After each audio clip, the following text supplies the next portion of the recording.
수요일 성경대학을 시작하도록 하겠습니다. 함께 기도하고 시작합니다. 사랑의 주님 감사합니다. 2020년도 이제 6월달 첫 주를 맞이했습니다.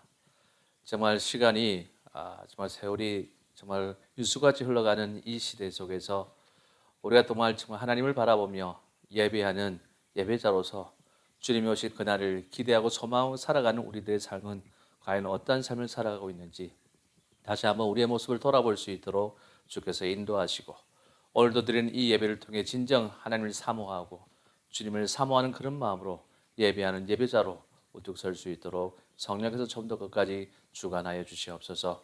예배 시정을 주께 위탁드리며 예수님 이름으로 간절히 기도드립니다. 아멘. 정결한 마음 주시옵소서. 오 주님, 정직한 영을 새롭게 하소서. 나를 주님 앞에서 멀리하지 마시고 주의 성령을 거두지 마옵소서. 그 구원의 기쁨 다시 회복시키시고 변치 않는 마음 내 안에 주소서. 함께 찬양합니다. 정결한 마음 주시옵소서. 오 주님, 정직한 영을 새롭게 하소서. 정결한 마음 주시옵소서.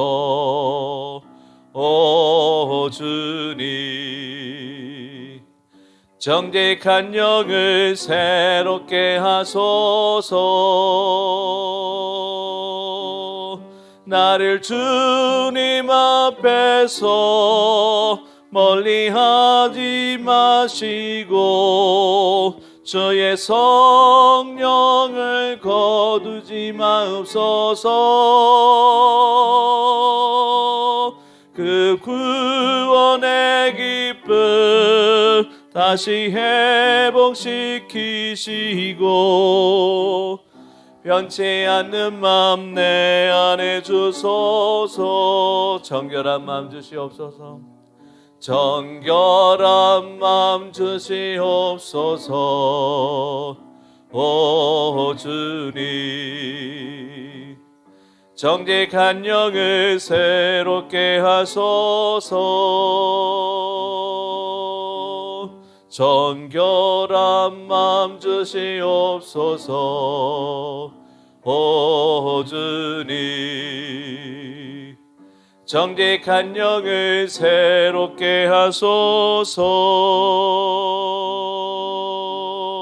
나를 주님 앞에서 멀리하지 마시고 주의 성령을 거두지 마옵소서. 그 구원의 기쁨 다시 회복시키시고 변치 않는 마음 내 안에 주소서. 나를 주님 앞에서 멀리하지 마시고 주의 성령을 거두지 마옵소서. 그 구원의 기쁨 다시 회복시키시고 변치 않는 마음 내 안에 주소서. 하나님 아버지, 당신의 마음이 있는 곳에 나의 마음이 있기를 원합니다. 진정 아버지의 마음을 우리가 돌아보며 아버지의 마음에 우리의 삶이 포커스가 맞춰지는 그런 삶이 되기를 간절히 바랍니다. 함께 찬양합니다.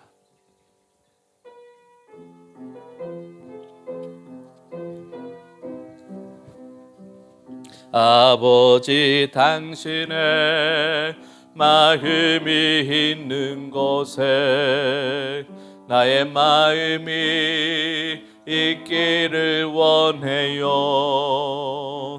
아버지, 당신의 눈물이 고인 곳에 나의 눈물이 고이길 원해요. 아버지 당신이 바라보는 영혼에게 나의 두 눈이 향하길 원해요. 아버지 당신이 울고 있는 어두운 땅에 나의 두 발이 향하길 원해요. 나의 마음이 아버지의 마음 알아 내 모든 뜻 아버지의 뜻이 될 수 있기를 나의 온몸이 아버지의 마음 알아 내 모든 삶 당신의 삶 되기를. 한 번 더 부릅니다. 아버지 당신의 마음이 있는 곳에 나의 마음이 있기를 원해요. 아버지 당신의 눈물이 고인 곳에 나의 눈물이 고이길 원해요. 아버지 당신이 바라보는 영혼에게 나의 두 눈이 향하길 원해요.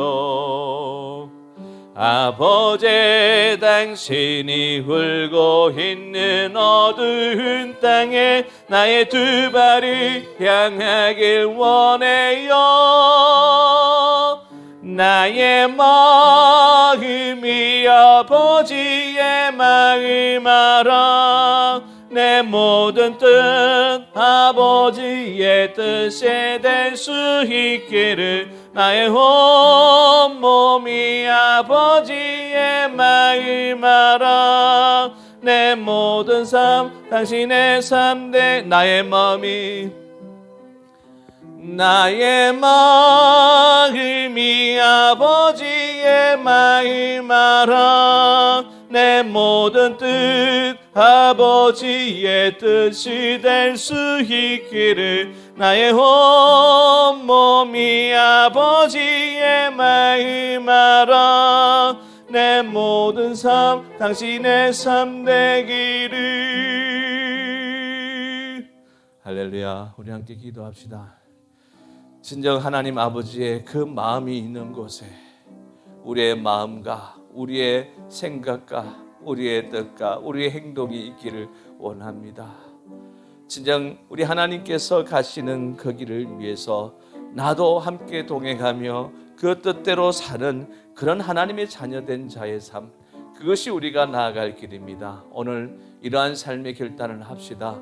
진정 주님이 오실 그날 우리에겐 정말 점점점 다가오는 이 시대, 우리는 더더욱 아버지의 마음을 쫓아서 그 뜻을 쫓아서 그분이 원하는 대로 우리가 살아가야 할 그 삶의 방향을 우리가 놓치지 않고 끝까지 밀고 가는 우리 삶이 되기를 함께 기도하시고요.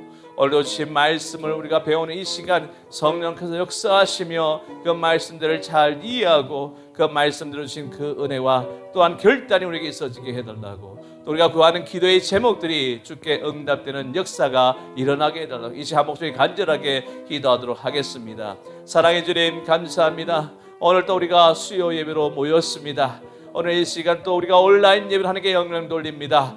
각 처소에서 이처럼 온라인 예배로 하나님께 기도하며 찬양하며 예배하는 하나님의 귀한 백성들, 그들의 긴 진정한 간구를 들어 응답하여 주시옵소서. 진정 우리는 하나님의 자녀들입니다. 아버지이신 아버지의 그 마음과 그 뜻을 헤아려 알며 살아가야 될 존재인 것이지요. 우리가 주 앞에 설 때까지 그 뜻을 거르지 않고 아버지만 바라보며 나아가는 하나님의 귀한 백성들 되어질 수 있도록 주님 인도하여 주시옵소서. 오늘 주신 말씀으로 도전합니다. 결단합니다. 성령께서 역사하시고 우리가 이 말씀들을 잘 이해하며 그 말씀들이 우리가 이 땅을 살아갈 때 어떻게 적용하고 결단해야 될지 성령께서 주시는 마음대로 진정 우리의 삶이 변화되는 역사가 일어나게 해주시옵소서. 오늘도 주께 엎드려 기도합니다. 기도하는 그 기도의 제목들이 주께 응답의 역사를 체험할 수 있도록 주님 인도하여 주시옵소서.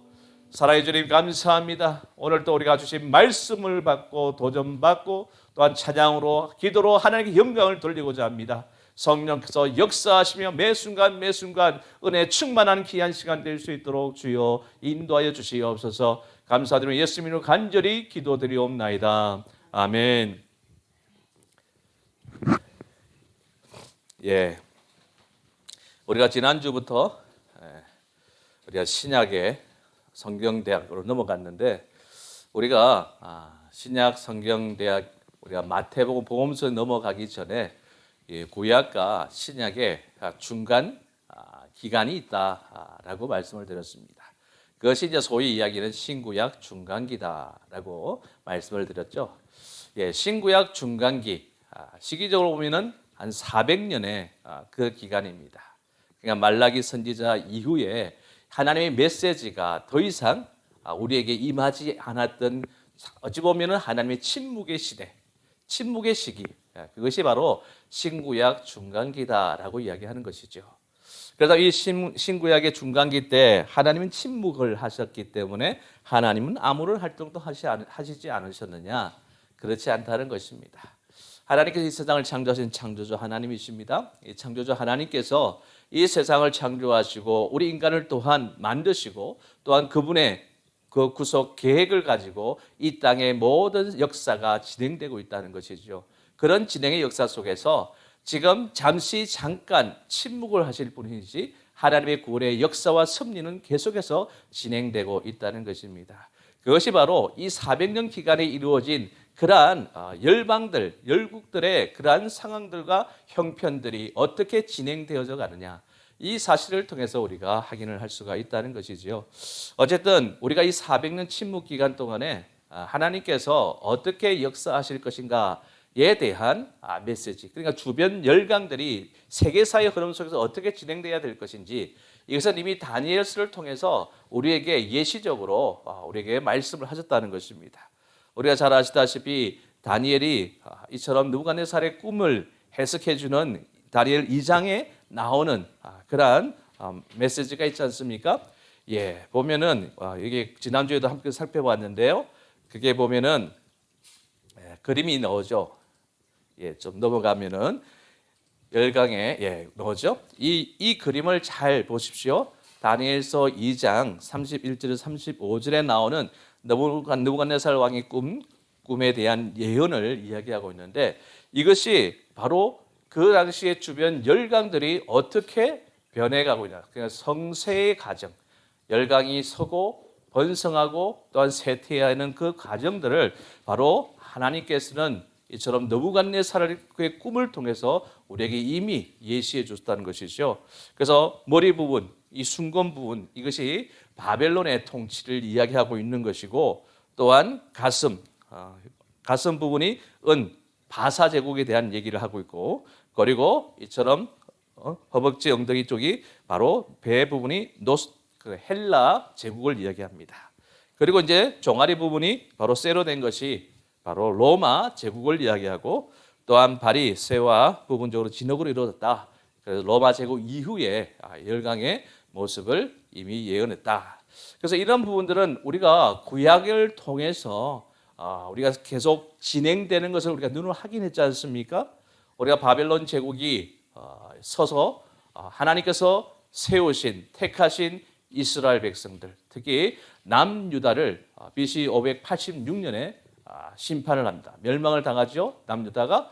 그래서 이 바벨론을 통해서 이제 70년 동안 이처럼 포로 생활을 하게 된다는 거, 이미 예언서를 통해서 얘기했던 것이고, 예레미야를 통해서 강력하게 이야기했던 것이고, 그래서 이 유다 백성들이 70년 동안 바벨론의 포로 생활을 했을 때 이 바벨론 중에 얼마나 왕성했습니까? 그 세력이 대단했던 것이죠. 한번 넘어가서 우리가 지도를 통해서 한번 확인을 해볼까요? 예, 이 보십시오. 이제 아수르라는 나라는 바벨론 이전에 그런 제국의 그 대단한 그런 열국의 그 지도를 우리가 볼 수 있습니다.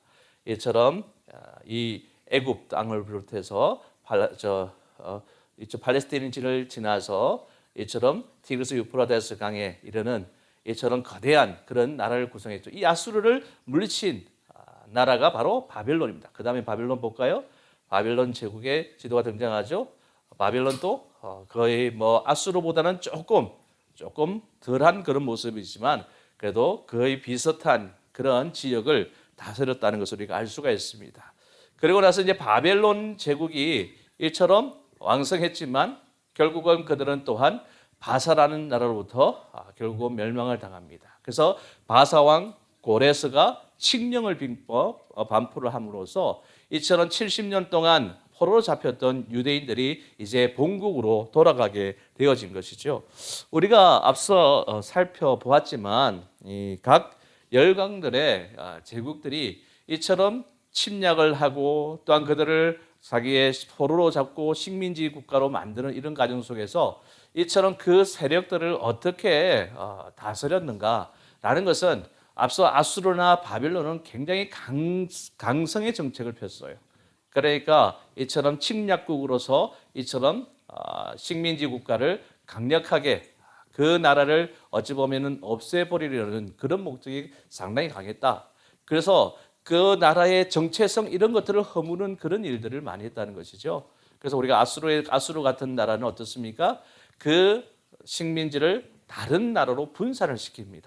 그래서 그들이 가지고 있는 민족성, 종교성 이런 것들을 다 허지부지 시키는 민족 말살 정책. 과거에 우리 대한민국이 일제 36년에 그런 식민지 생활을 했지 않습니까? 그때도 마찬가지 일본이 정책을 폈던 정책 중에 하나가 바로 민족 말살 정책이죠. 그래서 우리가 언어를 또한 일본어로 바꾸고 우리의 민족성을 어쨌든 무너뜨리기 위한 그러한 목적을 두었던 것처럼 이처럼 아수르도 그러한 목적으로 이처럼 다스렸다. 그런데 이제 바벨론도 그러한 영향을 끼쳤고요. 그 다음에 이제 바벨론에서 바사 제국으로 넘어갔을 때는 바사 제국에서는 이제 정책을 좀 온화한 정책을 폈다는 것이죠.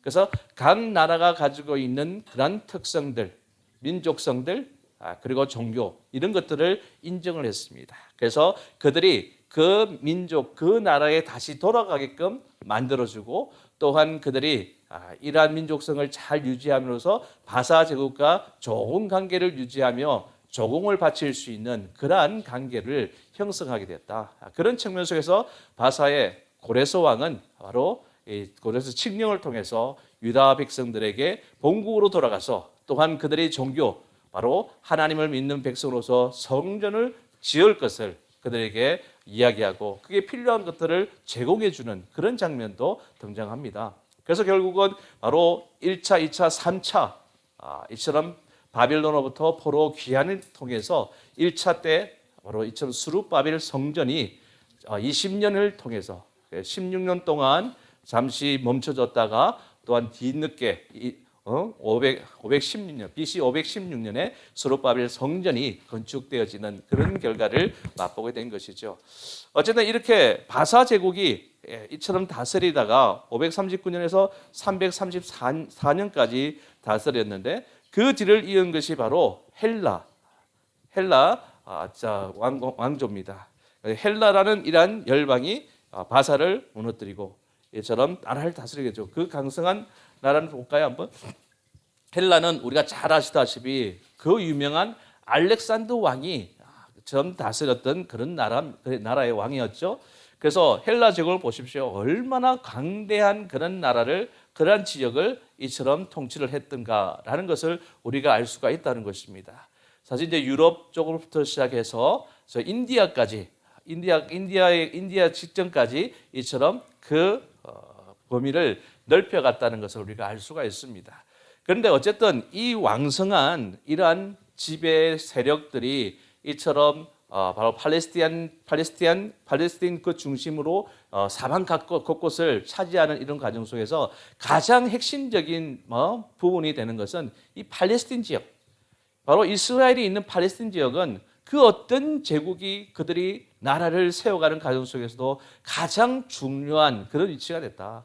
왜냐하면 사방 팔방으로 가는 그런 길목이다 보니까 모든 제국이 다스릴 때 그 팔레스틴 지역, 이스라엘 지역을 차지하기 위한 그런 쟁투가 계속 이어졌다는 것을 알 수가 있는 것이죠. 그러니까 어찌 보면은 바로 이 바사 제국을 통해서 본국으로 돌아온 유대인들 입장에서는 계속적으로 이처럼 주변에 세계 열강이 설 때마다 이리 치이고 저리 치이는 그런 모습들을 반복적으로 살아갈 수밖에 없게 되어졌다라는 것입니다.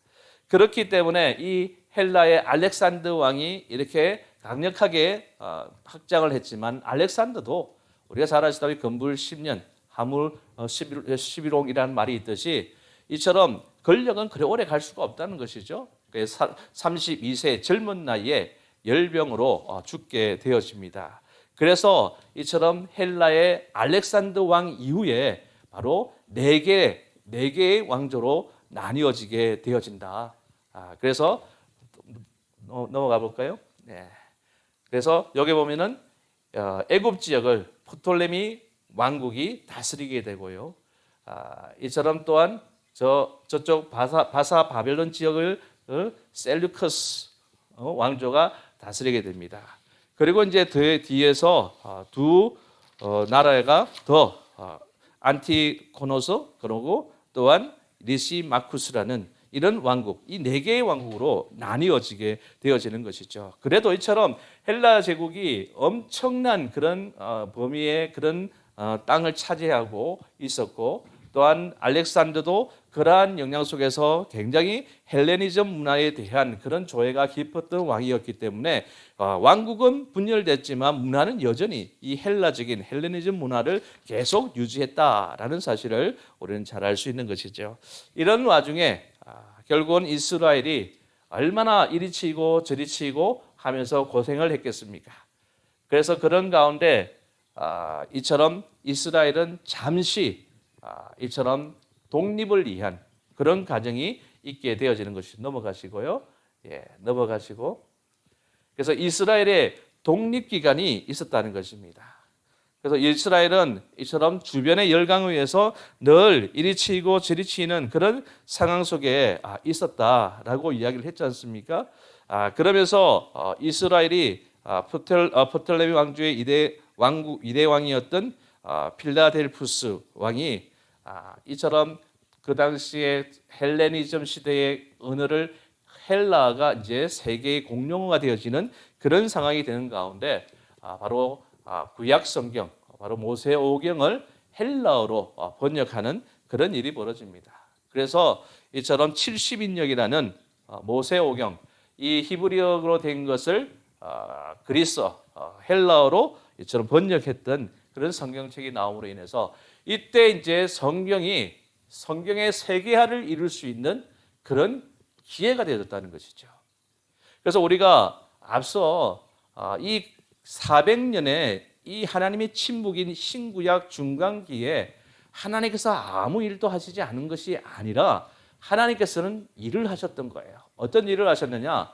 바로 신약 시대에 바로 복음이 우리가 이 세계 만방에 전파되기 위한 그런 과정에 필요한 것들을 준비시켰다는 것입니다. 그러니까 이 작은 나라 이스라엘이라는 나라가 히브리어를 썼는데 이 히브리어만 쓰는 나라로서 이 말씀이 세계 곳곳으로 퍼져가기는 한계가 있지 않습니까?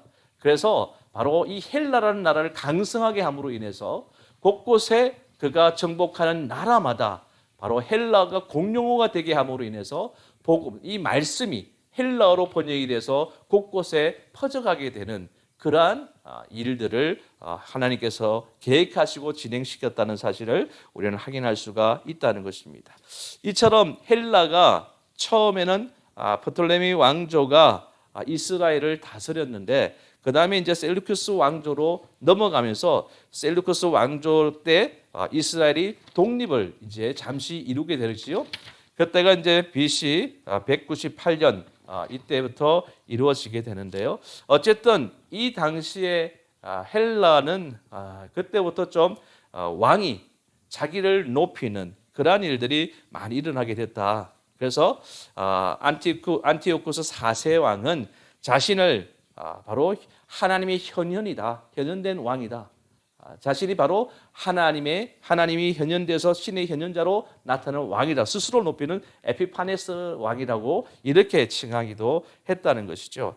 그래서 어쨌든 자신의 강력한 헬라주의자, 그리고 헬라 간섭과 문화를 상당히 강요하는 그러한 상황에 놓이게 됐다. 그래서 안티오쿠스 4세는 이집트 정복을 꿈꾸며 두 차례에 걸쳐서 원정을 떠났지만 결국 실패를 하게 됩니다. 이 안티오쿠스 4세의 실패의 원인, 이것을 그는 유대인들에게 이제 뒤집어 씌우게 되는 것이죠. 그래서 유대인들이 헬라 사상을 수용하지 아니하고 온 제국이 뭉치지 못했기 때문에 결국은 이처럼 이집트 원정에 실패했다. 그래서 유대인들은 또한 안식일에 전투를 하지 않는다는 사실을 알고 안식일에 유대인들을 공격해서 수많은 유대인들을 잔인하게 학살하기까지 했고요. 또한 경건한 유대인과 제사장 650명을 세워놓고 마차를 달리면서 깔려 죽이기까지 만들었고 도시를 강탈하고 불지르고 시민들을 학살했다는 것입니다. 그래서 안식일도 지켜서는 안 되고 할례를 행해서도 안 되고 모세의 율법을 읽어서도 안 되는 그러한 상황, 그 공포 정치를 했다는 것이죠. 그래서 만약에 성전에 가서 제사를 드리면 어떻게 죽임을 당했어요. 어린아이에게 할례를 행하면 그 아이를 죽여서 그의 어머니 목에 걸러놓고 그의 아버지도 죽이고 할례를 행했던 제사장도 죽였다는 것입니다. 이처럼 극에 달하는 그런 성전 모독죄를 저질러서 예루살렘 성전에다가 무엇을 헬라의 신인 제우스를 그곳에 모셔놓고 봉헌을 했다는 것입니다. 그래서 그의 생일을 또한 축하한다고 해서 매달 25일째 되는 날은 이 성전에서 바로 돼지를 잡아서 제사를 드리는 그런 일이 벌어졌다는 것이죠. 그래서 성전 안에 이처럼 돼지 피가 계속해서 흘러나왔다. 그래서 또한 대제사장 직분은 이처럼 입찰을 해서 또한 돈을 주고 또한 이것을 세우는 그런 타락의 길로 가는 그런 원인을 제공했다. 이런 가운데 유대인들이 도저히 참을 수가 없다라고 해서 그때 일어났던 것이 바로 하시딤의 등장, 혁명에 헬라화 되어진 이 지도층 때문에 신실한 유대인들이 이제 분노하게 된 것입니다. 그래서 주전 2세기 초부터 하시딤으로 알려진 신실한 유대인들의 저항이 등장하게 되는 것이죠. 이것이 이제 마카비 혁명으로 이제 이어지게 됩니다. 이 마카비 혁명은 그 당시에 대제사장이었던 마따디아의 셋째 아들 바로 유다를 통해서 일어난 유다가 그의 별명이 마카비, 이 망치를 휘두르는 자의 그러한 뜻을 가지고 있었어요. 그래서 이게 마카비 혁명으로 이어졌고, 그래서 이걸 계기로 하스모니안이라는 그런 왕조가 이제 세워지게 되어지는 것입니다. 그래서 유다 성전에 있었던 이 우상 숭배의 모든 관련된 것을 다 청소하고 성전을 하나님께 봉헌하게 되어진 것. 이것을 하나님께 기념하기 위해서 세워진 절기가 바로 수전절이다라는 것이죠. 그래서 이제 이 유다가 죽고 나서 또한 그 다음을 유다의 동생 요나단이 이처럼 이어지고, 또한 요나단이 죽고 나서는 그의 첫째 형인 시몬이 이 하스모니안 왕조를 일으켜서 처음으로 이 시몬을 통해서 이 유다 땅이 실제적으로 왕의 지위를 누리게 되는 첫걸음을 내딛게 되었다. 그리고 또 요한 히르카누스, 이 사람은 바로 시몬의 다음 왕이 되는데 남방에 있는 이두메 사람들을 쳐부수고 유대교로 개종하도록 강요했다. 이것은 왜 이렇게 강조하냐? 나중에 우리가 살펴보는 헤롯 왕이 등장하는 그 시점을 생각해 봐야 됩니다.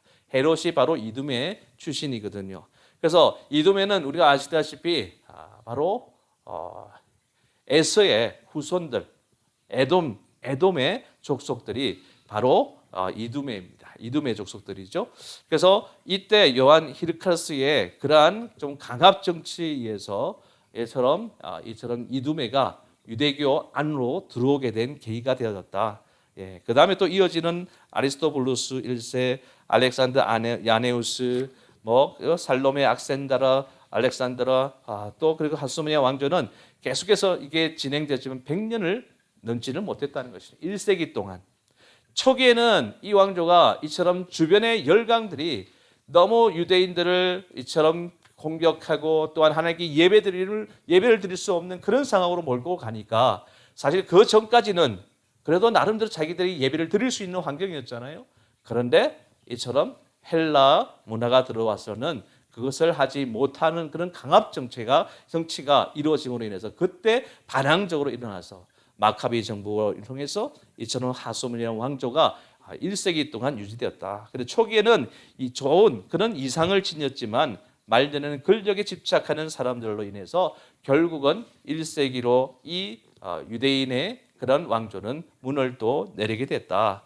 그래서 우리는 이처럼 유대인들이 1세기 동안 이처럼 독립국가를 이처럼 세워나갈 수 있었던 것, 이것을 통해서 우리에게 또한 주시는 하나님의 메시지가 뭔가? 하나님께서 이 시기에 왜 유대인들이 1세기 동안 이처럼 독립을 유지할 수 있게끔 했느냐?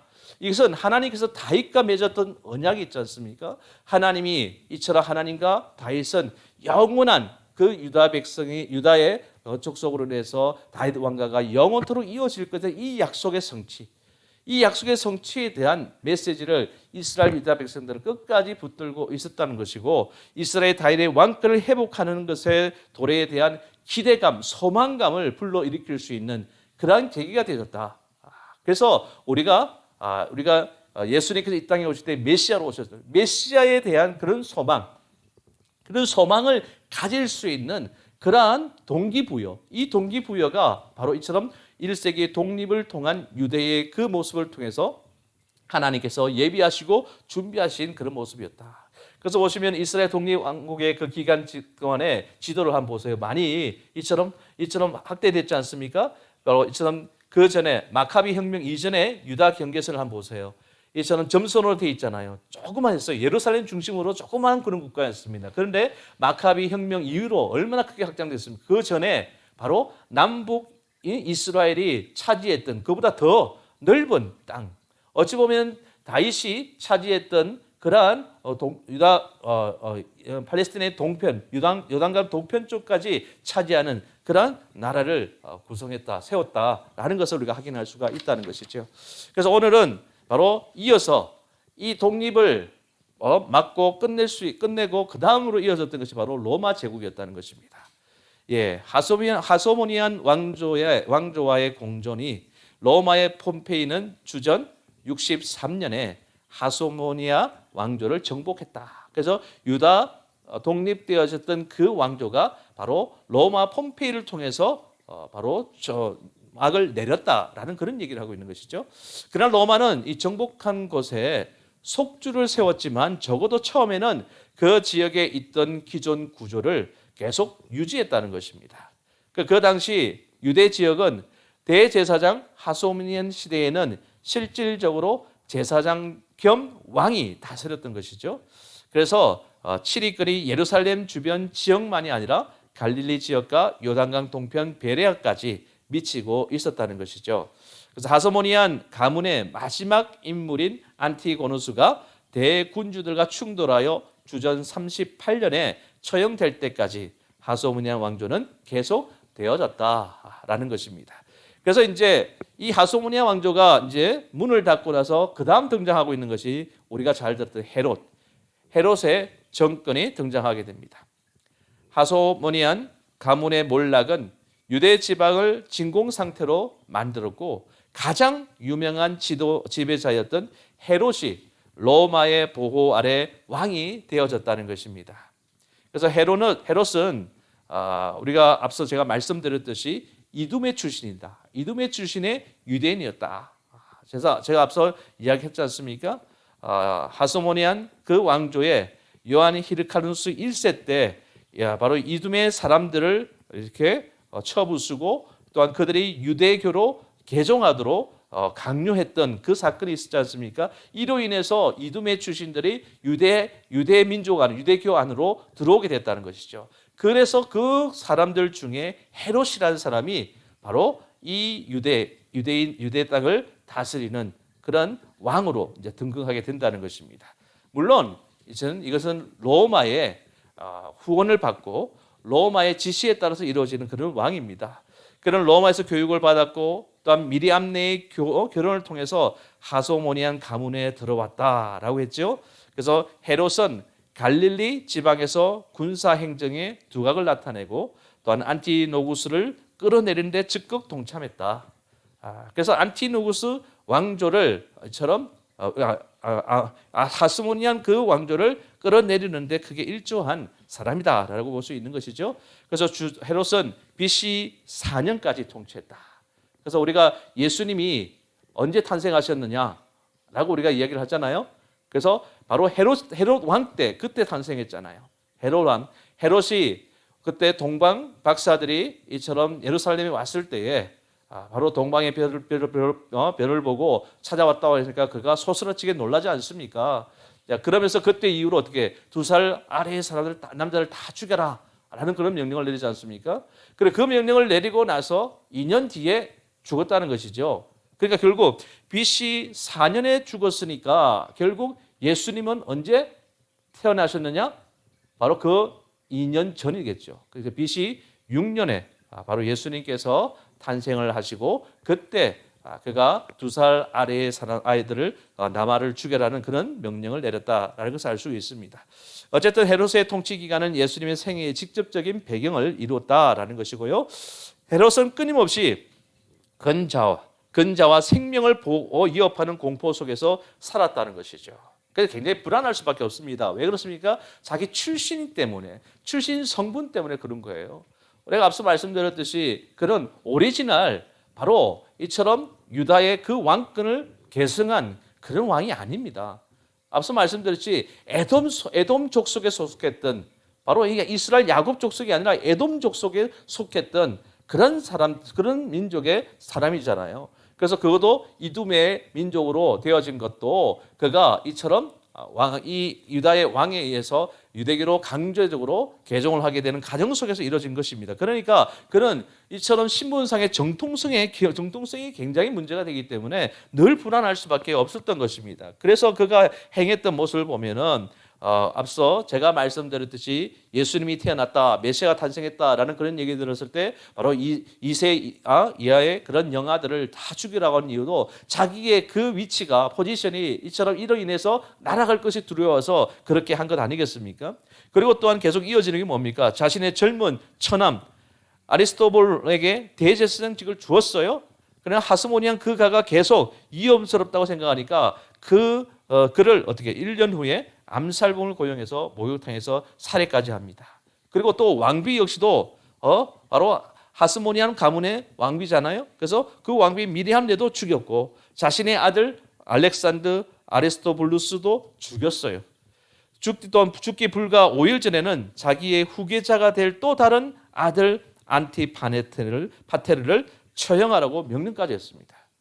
그러니까 결국은 그가 언제 자기 자리가 위기에 처할 수도 있다는 그런 두려움 속에서 계속 살다 보니까 자기를 이런 위기에 빠뜨릴 수 있는 그런 대상들을 일처럼 죽이는 일을 밥 먹듯이 했던 그런 사람이었다라는 것입니다. 그는 헬라 문화를 세우는 정책의 일환으로 엄청난 건축 사업을 했다는 것입니다. 그는 그 대표적인 것이 바로 그다음에 보시면 성전 재건에 더 넘어오죠. 건축사의 성전 재건입니다. 성전 재건. 건축 사업 가운데 가장 눈에 띄는 것이 성전 재건인데 헤롯은 옛 성전 대지 혹은 좌대를 크게 확대해서 스룹바벨 때 지은 볼품없던 성전을 대규모의 웅장한 건물로 재건했다는 것입니다. 우리가 아시다시피 우리가 솔로몬의 성전 대단히 웅장하잖아요. 솔로몬 때 세웠던 그 성전이 결국은 바벨론이 이 성전을 파괴하게 됩니다. 그러고 나서 바벨론의 포로로 잡혀갔다가 바사의 고레스 왕을 통해서 다시 본국으로 돌아왔죠. 그 본국으로 돌아와서 제일 먼저 했던 것이 바로 성전 재건이었어요. 그런데 그것이 또한 주변의 여러 가지 공격 속에서 시간이 많이 지체되었죠. 그래서 어쨌든 BC 516년에 스룹바벨 제2성전이 만들어졌습니다. 그런데 어떻습니까? 솔로몬 성전을 이미 알고 있었던 유대인들은 너무나 슬펐던 것이죠. 그렇게 웅장했던 그러한 성전이 이처럼 볼품없는 스룹바벨 성전을 봤으니 얼마나 힘들었겠습니까? 그래서 이렇게 스룹바벨 성전이 그 당시 지금 이처럼 이 로마 제국 시대에도 계속 유지되고 있었어요. 그런데 그 볼품이 없다 보니까 유대인들에게는 정말 성전에 볼품 없는 것을 통해서 이 성전에 대한 그런 마음들이 어떠했겠어요? 그런 마음을 파고들어서 바로 이 헤롯은 이 성전터에 다시 재건축을 하게 되는 것입니다. 이것이 바로 헤롯 성전이에요. 헤롯 성전. 그런데 헤롯 성전은 실제적으로 BC 19년부터 이 헤롯 성전을 재건축을 시작했어요. 그런데 완공은 언제 끝났느냐? 바로 AD 63년에 끝났다는 것이죠. 그러니까 거의 83년 동안 이 성전이 지어졌다라는 것입니다. 그러니까 어쨌든 이 성전은 대단한 그런 규모로 지어졌어요. 그래서 유대인들의 환심을 사기 위해서, 왜? 앞서 말씀드렸지, 그는 오리지널 유대인이 아니지 않습니까? 오리지널 바로 이 이스라엘 민족의 그 피를 받은 그런 유대인이 아니었어요. 그래서 그가 이러한 유대인들로부터 왕으로서의 그런 권위, 그것을 계속 유지하고 그들의 환심을 우리가 사기 위해서는 그를 환심 사게 할 수 있는 가장 대표적인 그런 타켓이 바로 성전 재건축에 있었다라는 것을 알 수가 있다는 것이죠. 그래서 그가 성전 재건을 시행을 했다는 것입니다. 그리고 또한 가이사랴 항구를 건설했다. 가이사랴는 우리가 아시다시피 로마의 왕의 이름이지 않습니까? 가이사랴의 이름을 따서 항구의 이름을 지었다. 그는 어쨌든 이 유다의 왕이었지만 결국 로마의 속국인 그런 왕이에요. 그러니까 로마 왕을 또한 왕의 다스림을 받는 그런 왕이에요.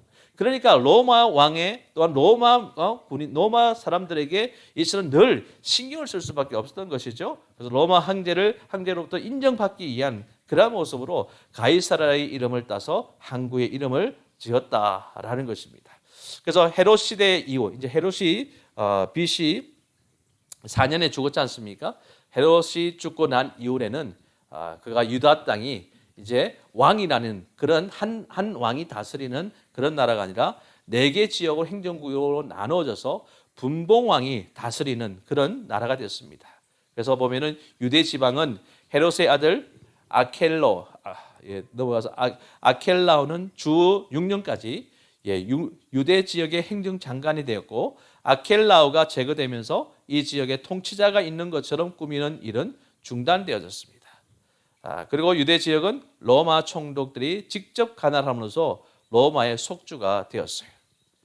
그리고 이처럼 갈릴리 순례자들이 예루살렘에 희생제물을 드리려고 했을 때 그들을 학살하고 혁명이 의심 가는 사람들을 체포하여 죽였고, 예수님의 십자가에 내어 죽이는데 또 사내들이 정치적으로 의심스러운 사람이라고 그에 넘겨준 한 유대인들에게 십자가의 사형을 주저하지 않고 선고했던 사람이 바로 본디오 빌라도 총독이었던 것입니다. 그래서 유대 지역은 로마의 총독들이 직접 관할하면서 이제 로마의 속주가 되어졌다. 그래서 알렉산드리 필로는 그의 직무, 빌라도의 그 직무 수행을 어떻게 표현했냐? 뇌물, 폭력, 약탈, 불법, 무례, 재판 없는 사형 집행, 계속적으로 견디기 어려운 잔악, 이렇게 이루어졌다고 보도할 정도로 그의 잔악성은 대단했다는 것입니다.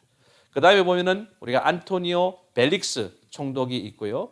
또한 그는 타키투스는 그에 관해서 말하기를 그는 온갖 포악과 욕심으로 노예의 성정에서 왕의 권리를 손아귀에 잡았다라고 말하고 있습니다. 그 다음 넘어가시고 안티오쿠스 펠렉스, 그 다음에 이 세 부인 중에서도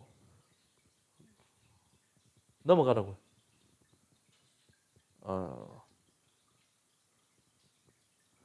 지금 잠시 PPT에 문제가 좀 있는 것 같은데, 어쨌든 세 부인 중에서 두 번째 부인 아그리파 1세의 딸인 유대인 공주 드루실라, 그리고 보르기오 베스토, 또는 로마의 총독들은 모두 잔악하기로 유명했다라는 것입니다.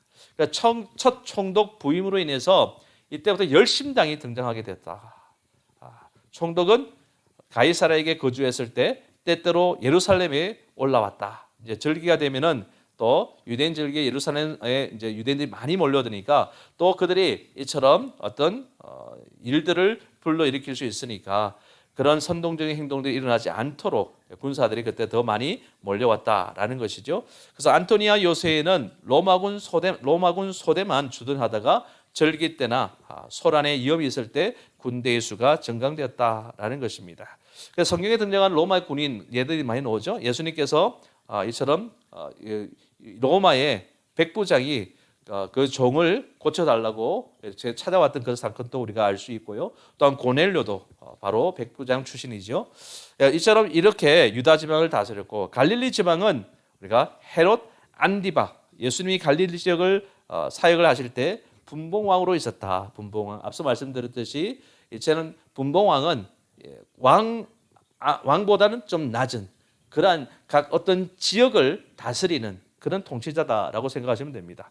예수님이 갈릴리 사역을 살 때 분봉왕으로 세례 요한을 처형했던 사람 헤롯 안디바, 빌라도가 예수님을 재판하도록 헤롯 안디바에 보냈다는 것도 알 수 있죠. 유월절 축제를 위해 빌라도도 헤롯 안디바도 예루살렘에 올라와 있었다. 그리고 이복 동생, 이름은 알려지지 않았지만 그의 아내 헤로디아를 부인으로 맞았던 사건 우리가 또 아시죠? 예. 그다음에 이제 마가복음 6장 17절 29절 헤로디아의 이전 남편의 이 필립으로 나오죠. 이혼은 허용되었지만 형제의 부인을 빼앗는 것을 금지하는 율법을 어김으로 인해 가지고 이처럼 세례 요한으로부터 지탄을 받기도 했습니다. 헤로디아는 헤롯 왕과 미리암네의 손녀였다. 헤롯 왕이 그의 어머니처럼 처형하였던 아리스토불의 딸이었다. 공명심과 명예욕이 강했던 여자이다. 헤로디아는 헤롯 안디바에게 왕위를 부여해 달라고 칼라굴라에게 재촉했고, 그다음에 결국 칼라굴라는 그를 의심하여 갈릴리로 추방했다. 그래서 칼라굴라는 로마 황제 3대 황제를 이야기합니다. 그래서 예수님은 헤롯 안디바를 여우라고 불렀고요. 가버나움에는 작은 국경 정류장과 세관이 있었는데 가버나움의 헤롯 안디바의 위병대가 주둔했고 가버나움에 주둔했던 백부장에 대한 언급도 마태복음 누가복음에 보면 나오고 있죠. 그리고 나서 이제 갈릴리 북동쪽은 이두레와 드라고리 지방은 헤롯 빌립이 분봉왕이 되었고 빌립은 로마 황제의 초상화가 새겨진 화폐를 주저하도록 한 첫 번째 유대인 군주였다. 그렇게 할 수 있었던 것은 지역상 그곳에는 유대인들이 그렇게 많지 않았다는 것입니다. 그렇기 때문에 이처럼 황제의 초상화로 이처럼 화폐를 만들어도 크게 반대하는 그런 분위기는 아니었기 때문에 그것이 가능했던 것으로 우리가 이해할 수 있는 것이죠. 빌립보 가이사라는 수도를 새로 건설했고 빌립은 주후 34년에 후손을 남기지 못하고 죽었다. 빌립이 죽은 이후에 헤롯 대왕의 손자 헤롯 아그리빠, 우리가 들었던 사람들 헤롯 아그리빠가 다스렸고요. 이때 이제 헤롯 아그리빠가 바울을 재판했던 그 왕입니다. 아그리빠는 할아버지가 다스리던 지역을 다시 한번 전체적으로 통합해서 다스리게 된 것이죠. 이처럼 헤롯이 다스렸던 그 땅을 거의 다 이 아그리빠가 다스리게 됩니다. 그래서 칼라굴라가 아까 말씀드렸듯이 로마 황제로부터 주전 37년에 그에게 빌립이 다스리던 지역을 주었고 39년에는 추방된 헤롯 안디바가 다스린 지역도 주었고 41년에는 유다와 사마리아 이두메에 대한 통치권도 줬다. 그러니까 그 대다수의 땅을 다 아그리빠가 다스리게 되었다라는 것을 알 수가 있죠. 그래서 스스로 율법을 정확하게 따르는 경건한 사람으로 자리매김을 했고 한편은 바리새인들을 위해서 예루살렘의 기독교 공동체를 박해하는 일도 했다. 그래서 세베대의 아들 야고보를 또한 처형했고 또한 베드로를 체포하는 그 일들도 감당했습니다. 그가 죽자 지배권이 아들에게 넘겨진 것이 아니라 온 나라가 시리아의 이제 식민지로 떨어져서 시리아에 있는 총독에 예속된 지방 총독들이 통치하게 됐다. 그리고 이제 아빌레네 지방은 루사니아가 분봉왕이 됐다라고 이야기했고요. 어쨌든 이제 로마의 영향권에 들어가면서 세금, 그러니까 세금을 부과를 하게 되어지는데 세금을 부과할 때 이 중간에서 세금 부과에 대한 남용이 계속 이루어지다 보니까 이처럼 유다와 바로 로마와 그 관계가 악화될 수 있는 여지가 굉장히 많이 있었던 것이죠. 그래서 로마군은 예루살렘에 있는 안토니아 요새는 마카비의 성체가 있던 곳으로 헤롯이 재건축하는 곳으로 성전을 구워보고 있다.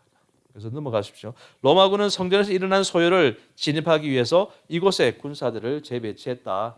그래서 주후 66년, 77년, 73년 동안 유대인들이 로마에 대항해 반란을 일으켰고 결국 예루살렘이 포위되어서 함락되어졌다. 그러니까 유대인들은 자기 민족의 부패한 지배자들과 로마 군대의 불편한 협력 관계의 지배를 받게 된 것이죠. 그래서 예수님의 재판과 십자가 처형은 이 두 권력의 이처럼 합작품으로 이루어졌다라는 것을 알 수 있습니다.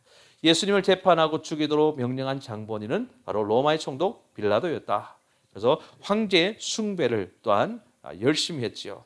그래서 여기에 대한 내용은 보면은 로마인은 너무나 많은 신을 섬겼던 탓에 황제를 신으로 보는 그런 과정도 그리 어렵지 않았다.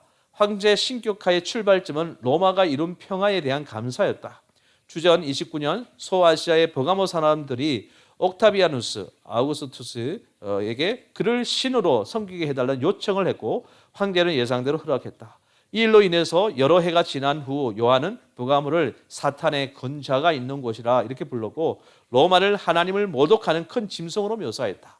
황제를 신으로 모시는 관행은 급속히 퍼져 나갔고 그에게 바치는 신전을 여러 도시들이 앞다투어 건설했다.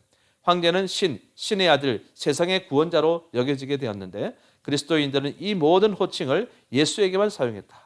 그들은 황제가 주라는 충성의 맹세를 거부했고 이로 인해 많은 그리스도인이 목숨을 잃게 되었다. 이제 황제의 숭배가 결국 초대교회 바로 이 그리스도인들이 이처럼 죽게 되는 그 원인이 되어진 것입니다. 예, 로마 제국의 그런 지도도 우리가 확인할 수가 있고요. 신약 시대에 등장한 이 로마는 바로 로마의 인구 조사로 인해서 요셉과 마리아는 베들레헴으로 돌아갔고 거기서 예수님이 태어났고 이는 구약의 예언이 성취되었죠. 미가스에 나오는 이처럼 베들레헴에 이처럼 구원자가 탄생할 것이라는 그 예언이 성취되는 것을 보게 됩니다.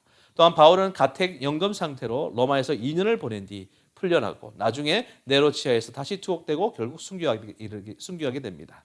로마는 주 70년에 예루살렘 성과 성전을 파기하게 되고 이때 이제 바로 이스라엘은 완전한 심판을 멸망을 하게 되는 것입니다.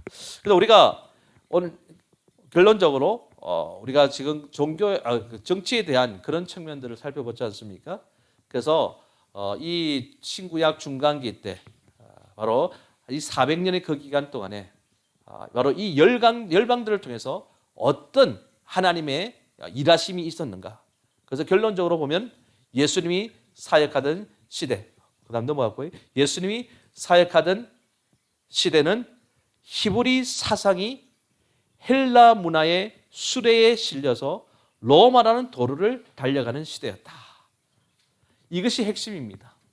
그러니까 그 상황 속에서 이 400년의 그 침묵 기간에 정치적으로 이 주변 열강들이 강력하게 이처럼 그의 세력을 팽창해 가고 또한 다른 열방을 통해서 멸망하는 이런 과정 속에서 하나님께서는 일을 하셨어요.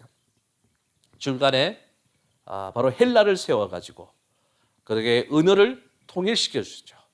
바로 이처럼 세계 공용어를 통해서 하나님이 주신 이 복음 70인령을 통해서 헬라어로 번역이 되어져서 바로 이 복음이 세계 곳곳에 전파될 수 있는 그러한 언어적인 문제를 준비시켰고 또한 중간에 이스라엘을 독립시킴으로 인해서 바로 하나님이 주신 히브리의 사상, 하나님의 그 사상을 그걸 계속 전수해 갈 수 있는 그러한 상황들을 계속 이어가게 만들었다.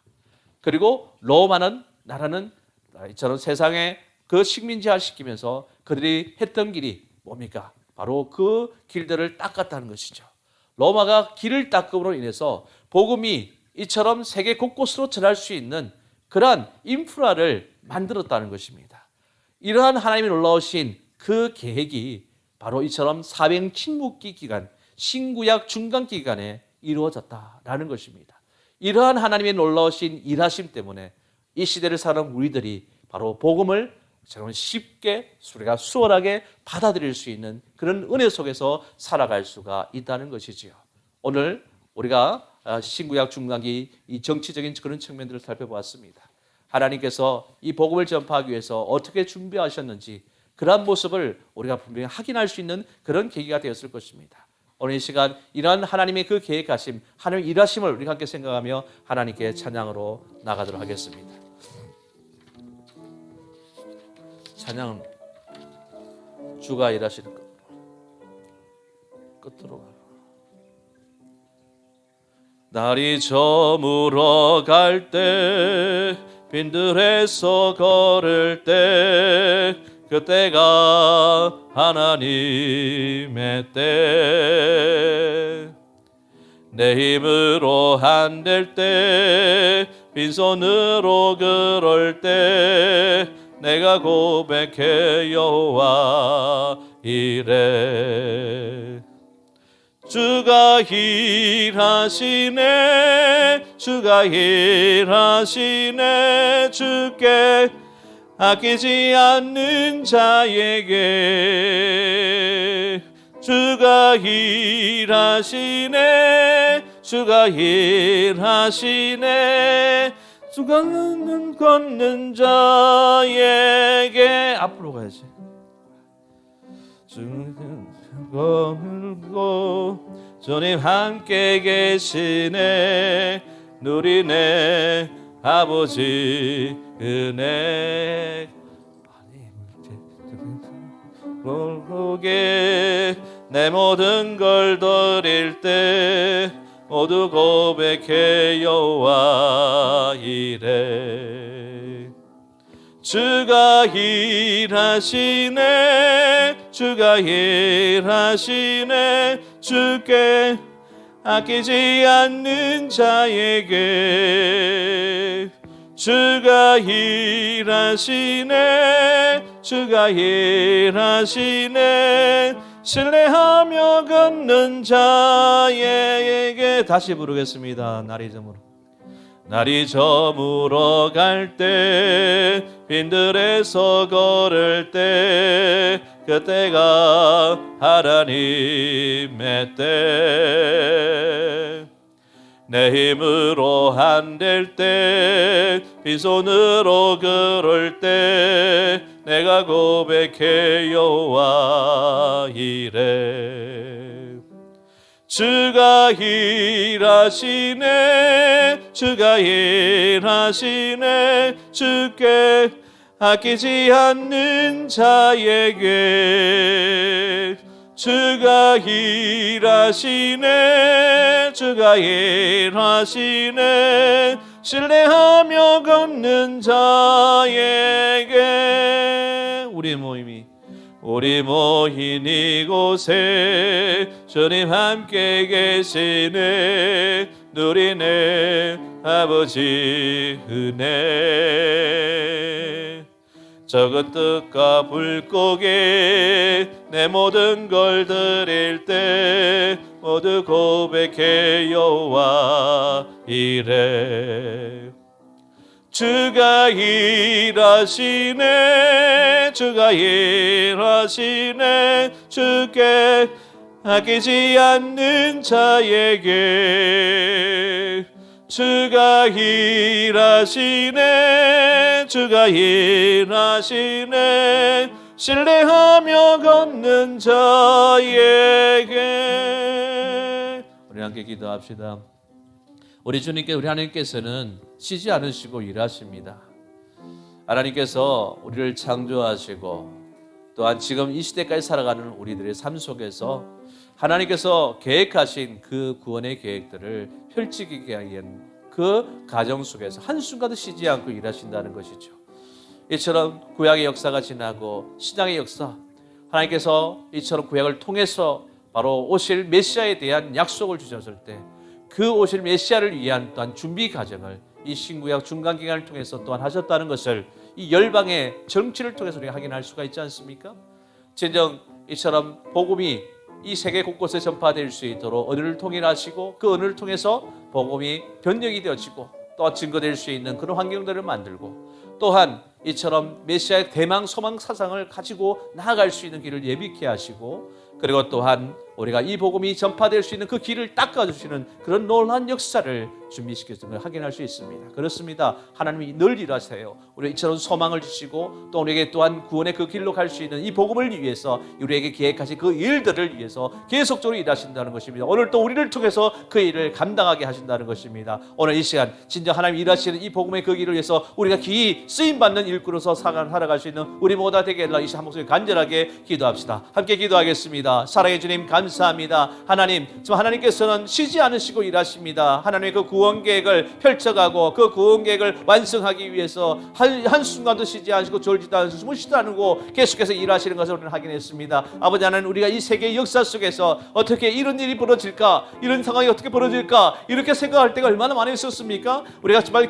우리가 거기에 갸우뚱거리는 그런 일도 많이 있었습니다. 그런 가운데서도 하나님께서는 그 일 속에서 하나님의 계획을 펼쳐가는 것을 확인했다는 것입니다. 왜 세계의 열방들이 이렇게 왕성해집니까? 이처럼 하나님 백성된 자들이 이처럼 곤욕 속에 빠지고 이처럼 힘들고 어려운 그런 상황에 몰고 가면서도 어떻게 이런 일이 벌어집니까? 라고 우리가 이처럼 불평불만할 때가 많이 있었지요. 그럼에도 불구하고 그런 가운데 하나님의 계획은 계속적으로 진행되는 것을 확인했습니다. 우리가 진짜 이때 주님 오시는 그 날까지 하나님께서 계속적으로 일하시는 것을 우리가 믿고 확신하고 우리에게 주어진 그 맡겨진 일, 하나님이 그 일을 감당하기 위해서 우리가 또 부르심을 받았다는 사실을 알고 그 부르심에 합당한 모습으로 최선을 다하여 주를 섬기며 주를 힘ham께 동력하는 그 일에 우리의 모든 것을 전심 전력할 수 있는 우리 모두가 될 수 있도록 주님 인도하여 주시옵소서.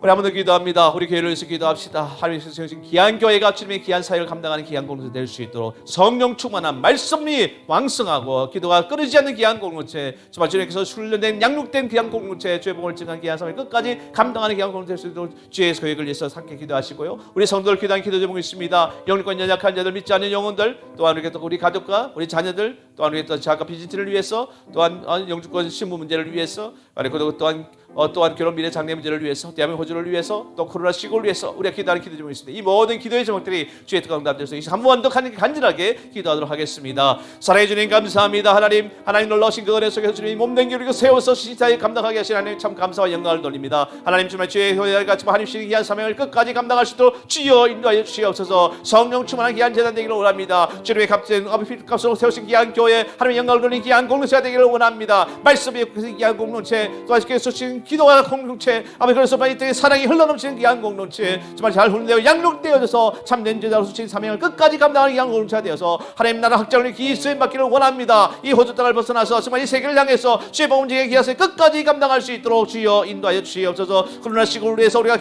예배하지 못하는 그런 안타까운 상황 속에서도 온라인 예배를 영을 올립니다. 하루속히 이처럼 우리가 또 오프라인으로 우리가 예배대에서 만날 수 있는 그 시간이 곧 돌아오는데 하나님 함께하시며 우리가 더욱더 사모함으로 좀 하쉽게 나가는 예배자로 설 수 있는 우리 모두 될 수 있도록 주님 인도하여 주시옵소서. 또 아버지 하나님 우리 모든 성도들 여러 가지 모양으로 주께 엎드려 기도드리고 있습니다. 육신이 약합니다. 정신이 힘들다. 영적으로 힘들다. 그 모든 자 자신이 만져주시고 고쳐주시고 주께 안수 안전해 주시고 그래서 정말 그 회복되어 하나님의 영광을 귀한 삶을 살 수 있도록 주여 인도하여 주시옵소서. 우리 믿지 않는 가족 식구들도 안타까이 눈물로 기도하는 자들 하나님 불쌍히 여기시고 모든 가족이 죽게 돌아오는 역사가 일어나게 해 주시옵소서. 우리 자녀들이나 신앙이 잘 자랄 수 있도록 주께서 인도하시며 우리 더 작은 빚을 충분하게 축복하시고 아버지 경제로 힘들지 않도록 하나님께 많은 걸 채워 역사해 주시고 하나님 최고수로 맞추기 위한 역사가 일어날 수 있도록 주여 인도하여 주시옵소서. 비자신 분들이 납니다. 하나님 이쪽에서 정말 안정적으로 살아갈 수 있도록 영적인 일이 하루씩 이룰 수 있도록 주님 인도하여 주시옵고 결혼 미래 자녀를 함께 열심히 정말 주께 영광을 귀한 역사들이 일어나서 정말 하나님께서 내어주시는 그 길들이 평탄대로 길을 걸을 수 있는 축복이 일어날 수 있도록 주여 인도하여 주시옵소서. 아버지 하나님 또한 대한민국 호주 불쌍히 주셨고 주말 주는 믿을 말씀 안에 굳건히 있고 하나님의 경외하는 귀한 나라가 될 수 있도록 주의 복을 전하는 복을 적극적이게 가는 귀한 나라를 낼 수 있도록 주여 인도하여 주시옵소서. 사랑해 주님 감사합니다. 오늘도 좀 말씀을 통해서 하나님이 쉬지 않고 일하심을 또한 확인했습니다. 이처럼 오늘도 앞으로도 하나님은 계속해서 일하심을 우리가 알고 믿고 우리가 또한 이 일하심에 또한 부르심을 받은 귀한 동력자임을 한순간도 잊지 않고 주님의 이 구원의 사역이 완성되는 그날까지 끝까지 주를 위해 정말 절심전력할 수 있는 우리 모두가 될 수 있도록 주님 인도하여 주시옵소서. 오늘도 교회를 위해서 함께 기도하며 우리 성도를 위해서 기도하는 모든 기도의 제목들 하나도 땅에 떨어지지 않고 주의 뜻 가운데 응답되는 역사가 일어나게 하여 주시옵소서. 하나님이 주시는 그런 은혜가 우리 모든 가정과 우리 모든 교회 또 이 세상에 있는 모든 믿는 자위에 함께 언제나 일어나는 역사로 나타나게 하여 주시옵소서. 감사드리며 예수님으로 간절히 기도드리옵나이다. 아멘. 하늘에 계신 우리 아버지여 이름이 거룩히 여김을 받으시오며 나라에 임하오시며 뜻이 하늘에서 이룬 것 같이 땅에서도 이루어지이다. 오늘날 우리에게 일용할 양식을 주옵시고 우리가 우리에게 죄지은 자를 사하여 준 것 같이 우리 죄를 사하여 주옵시고 우리를 시험에 들게 하지 마옵시고 다만 악에서 구하옵소서. 대개 나라와 권세와 영광의 아버지께 영원히 있사옵나이다. 아멘. 예, 수요 예배 마쳤습니다. 오늘도 평안한 밤 되시고 또한 주일날 온라인으로 하나님께 예배로 다시 만나러 가겠습니다. 주님으로 사랑하고 축복합니다. 감사합니다.